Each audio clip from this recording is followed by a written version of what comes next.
Bonjour, vous écoutez Les Potins de la RH, un podcast d'Externa. Bonjour, ici Myriam Arioli, votre formatrice RH de chez Ariup. Bienvenue dans ce nouvel épisode des Potins de la RH.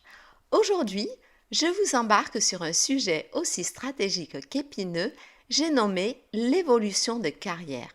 Synonyme de croissance, de fidélité et de sécurité, les ambitions autour de l'évolution professionnelle se heurtent souvent à la pression normative, à l'injonction sociale et aux angles morts des réalités pratiques. Mais alors, qu'est-ce qui coince vraiment ? Je vous propose de tourner notre regard vers 3 écueils majeurs et les leviers concrets pour en sortir.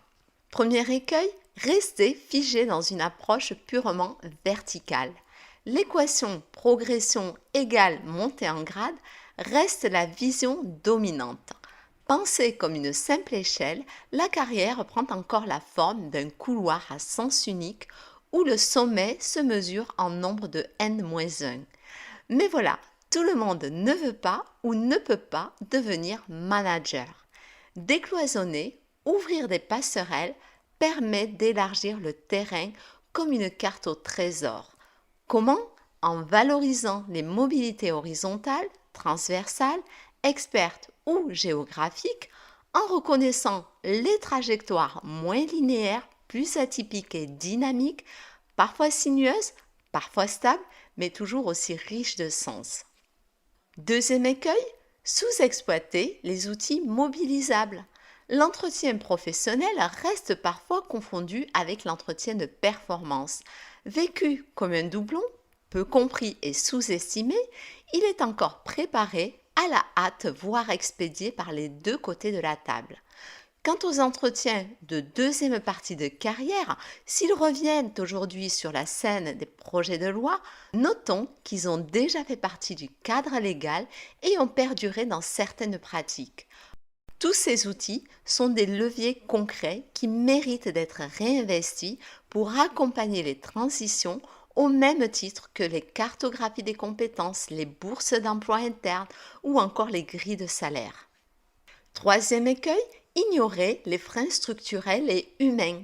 Soyons honnêtes, les codes et mécanismes implicites pèsent encore malgré les volontés sincères sur le mérite et la transparence. Oui, les jeux de pouvoir, les promotions en coulisses et les mises au placard ne sont pas que mythes.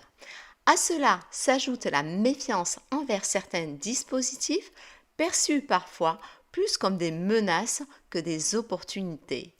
Et bien sûr, parce que l'humain est complexe, l'ego, les biais inconscients et l'autocensure participent eux aussi à ces dynamiques qui bloquent, découragent ou excluent. Ici, nous sommes tous au cœur de la réponse, direction, RH, manager, salarié. Chacun a un rôle à jouer pour interroger avec lucidité et courage ses réflexes afin de sortir d'un état dans lequel on se plaint autant qu'on se complaît. Finalement, l'évolution de carrière n'est pas que l'affaire de l'autre, elle se construit ensemble avec méthode, clarté, conscience et confiance.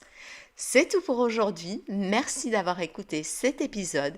Si le sujet vous a parlé, n'hésitez pas à réagir. Pensez aussi à le partager et à vous abonner.